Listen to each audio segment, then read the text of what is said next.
So welcome everybody, and we're going to do another episode tonight. I'm very much looking forward to this one. I'm joined today by two 3 to 6 expert practitioners, and I'm going to let them introduce themselves. So maybe we can start with Aleksandra, who you might have seen in other episodes and in different venues, and then we'll move to Tina. Go ahead, Aleksandra. Hello everyone, I'm Aleksandra Zarosa. I work as the college coordinator for Water Park Montessori, and I have a pleasure to work also as a trainer for 3 to 6 and 6 to 9 age group. Hello, I'm Tina Pfeifer, and I work as a 3 to 6 teacher in Casa de Bambini in Oslo, Norway. And I've done so for about 5 years, I think. The main reason we're looking into discussing this is why the 3 to 6 classroom is so crucial, and why it's then even more important that the ones who work in the classroom have a solid understanding of the Montessori method. I mean, we think about the Montessori method starting with the 3 to 6, and it was really core developed there, and that is a springboard for the other age groups. Let's face it, it all comes back to what happens in that age group. So I'd like to hear your thoughts, Tina, about maybe why you think it's important to have that understanding. Why should adults who are working in a 3 to 6 classroom, why should they have done a study or to learn about the Montessori method, especially for the 3 to 6 age group? Well, you already mentioned it, and I thought, what was the first thing I thought? Well, Maria Montessori, she considered the 3 to 6 age to be the most important years in human development.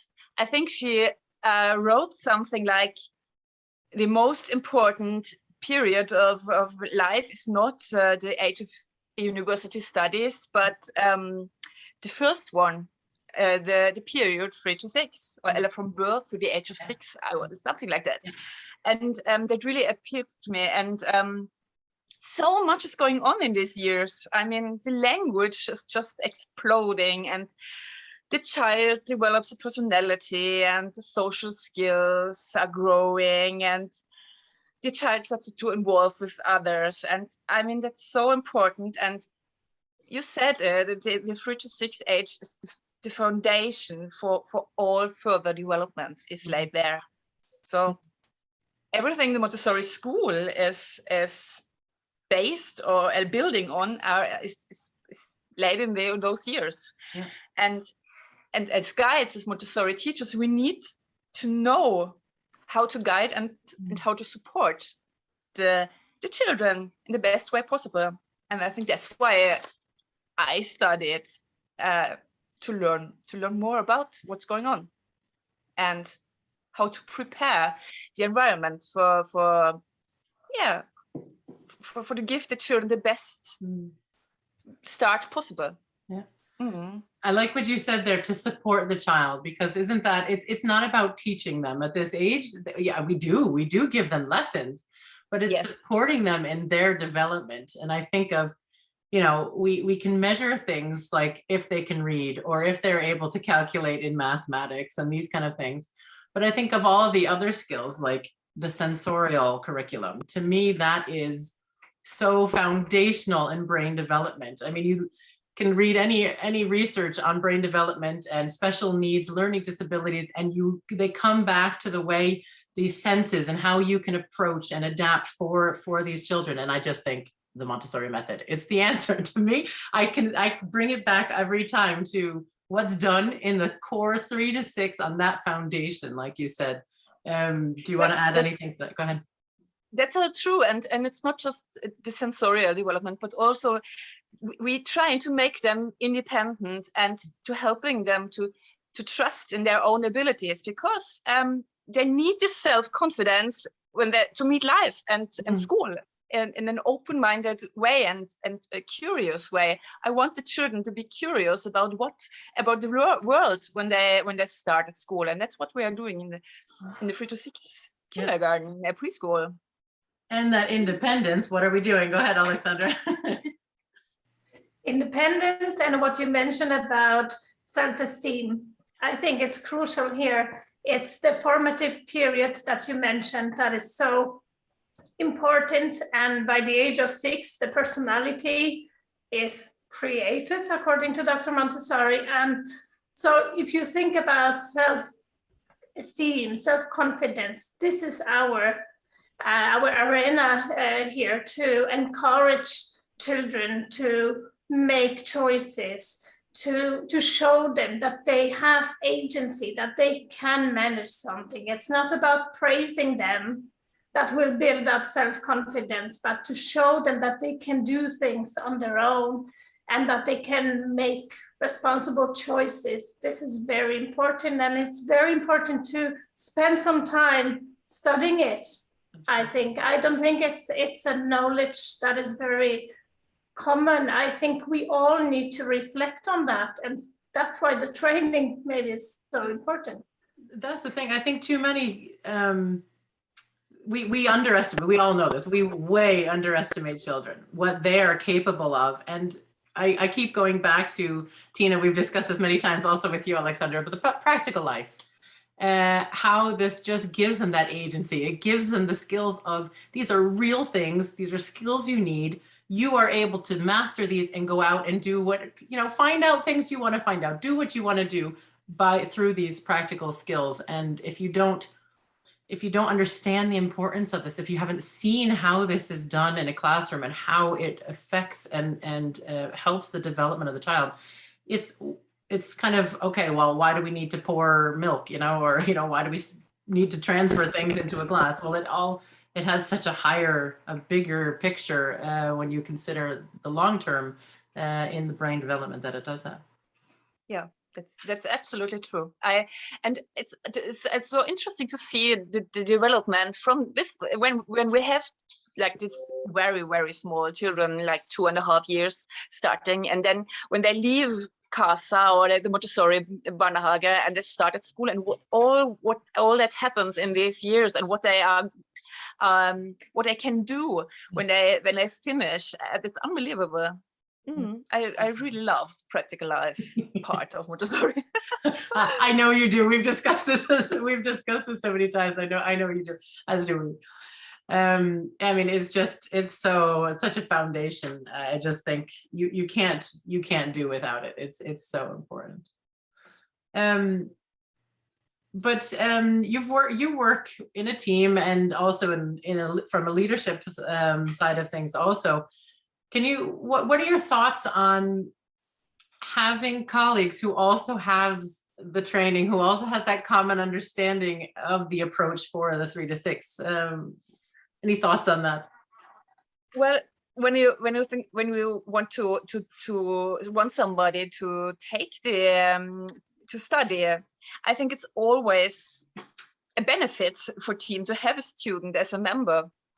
I think I was it was when I studied, because students, they bring in a lot of inspiration and a fresh view on the everyday work, because I remember we always had to reflect a lot on different topics, and that can lead to really interesting and good discussions. For example, on staff meetings, and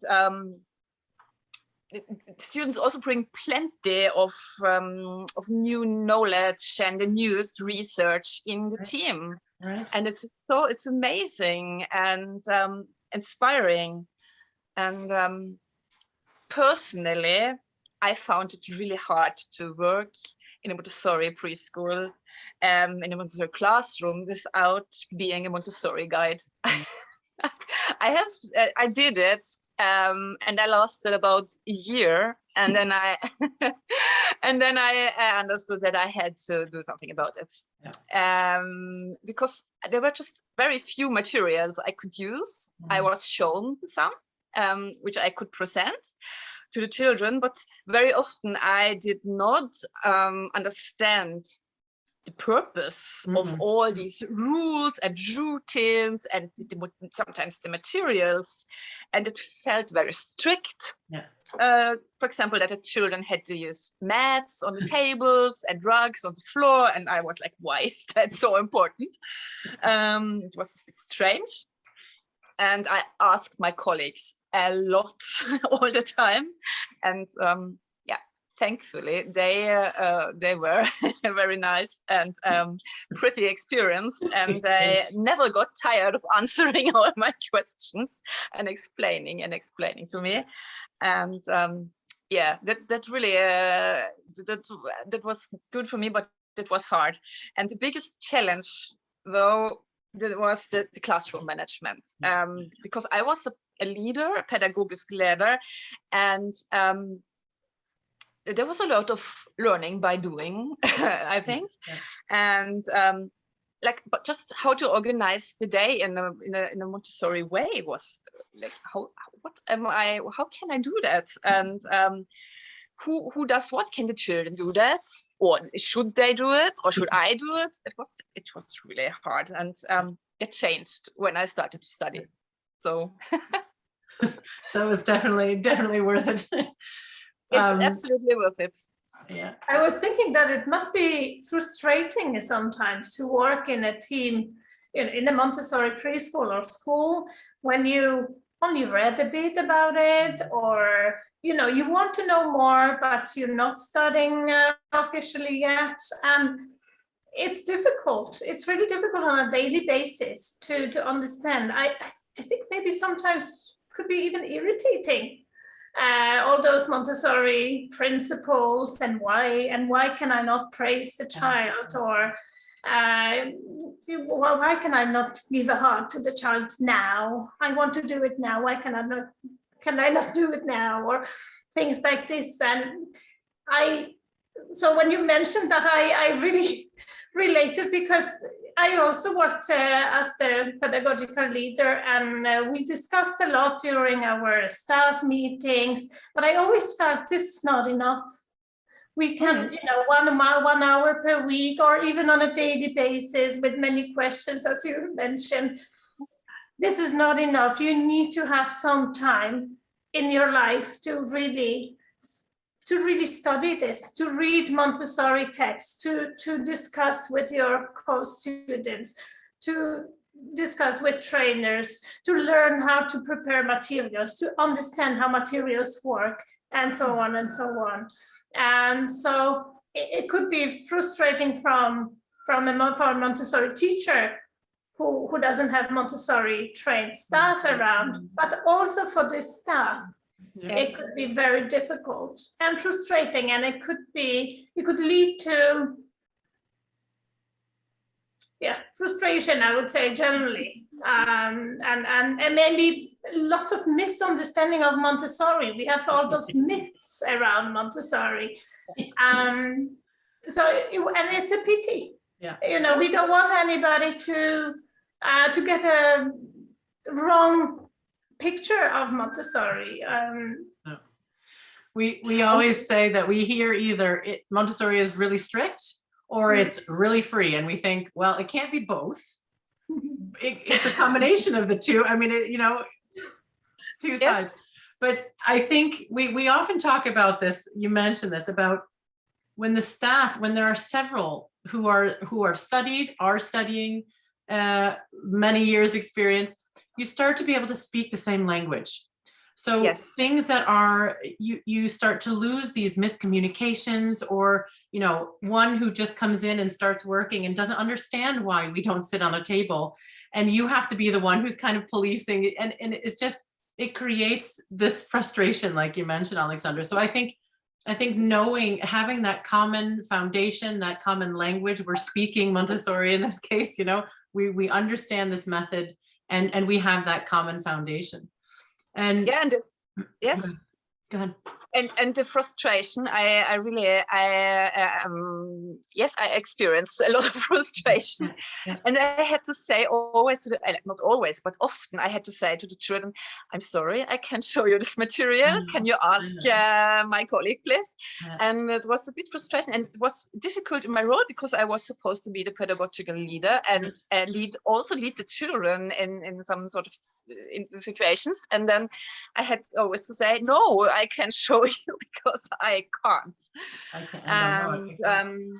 And what you said about the language, that is really true, because Montessori there are some special Montessori terms, and you don't understand what they mean when you don't study the theory. Some of the words are because are used from another time, and they have to be explained. And some are just very Montessori, and you have to understand what they mean, because Montessori sometimes uses terms in another way than we do today. So you need to know that. Yeah, I think actually a lot of those terms, like even normalization, when you ever say, the child is not normalized, today's pedagogists are like, what are you talking about? You can't say that. Okay, I don't mean it that they're not normal. I just mean in the Montessori sense, what she meant by normalization. Or when she talks about obedience and the will. I mean, all of these points, they are from sort of another era, but they're completely applicable today. Is just the way we approach them. So having that, that common understanding of what we're talking about, we don't mean that we want them to be obedient to the will, our will, and all of this thing. So it's quite important that we do have that common language. And I think it's fascinating, but to see those concepts in practice, when you suddenly see, okay, this is normalization. That's what she meant. I can see it now. Now I understand. This is key. The more you understand, the more you love Montessori, I think. Well, yes, I had so many moments. I had a lot of this kind of moments when I read the theory, and I understood suddenly a concept or a term, and I was like, oh yes, oh that's why, and that one, oh yeah, that's what it means. And this kind of aha moments. It was just so amazing. Or you read something and you're studying something in the theory part, and then you go into the classroom the next day, and almost without fail, you notice something because you just became aware of it. And now something that the light bulb goes on, so having this, being in practice, working in a kindergarten and doing the studies at the same time, then it's bringing it, point by point, dripping in as you go, and it's becoming reality for you.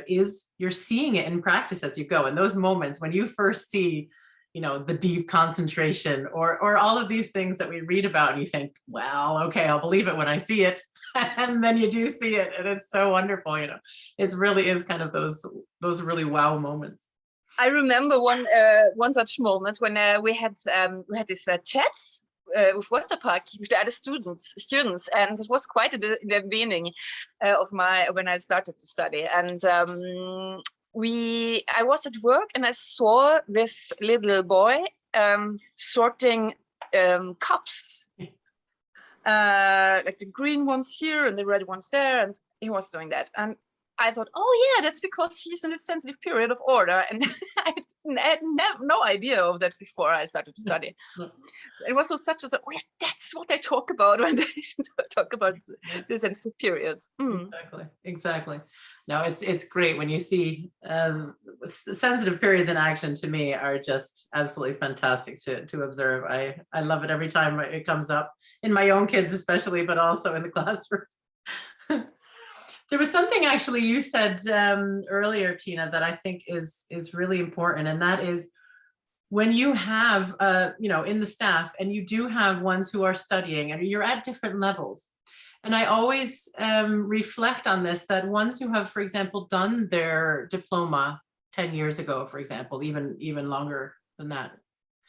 And then that's kind of like, check, I've done it, I'm done, I've got my credential, I'm ready to go. And I keep thinking and reflecting on how vital it is to keep that inspiration going, to keep learning new things. And like you said, students will come back and they'll have newer research and they'll have new ideas, and it gets the discussion going also for the ones who have had their diploma for a long time. And to keep that constant state of learning, I think, if you're not learning, what's the point of life if you're not still learning something, and to have that inspiration that really is keeping it alive. And we often get into the daily trudge, that where we get into the routines.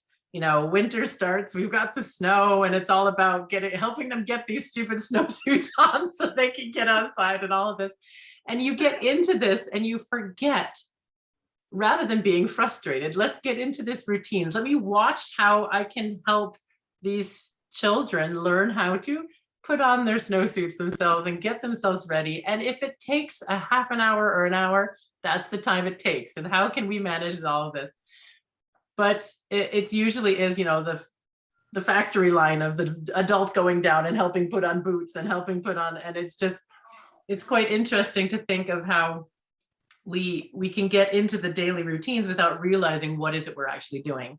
So having these discussions, having, ones who are studying, bring up these questions and bring up topics in staff meetings, you mentioned also, Aleksandra, that we keep it alive is what we're really doing. It's not something that we did that time and it's done and we now know how to handle children.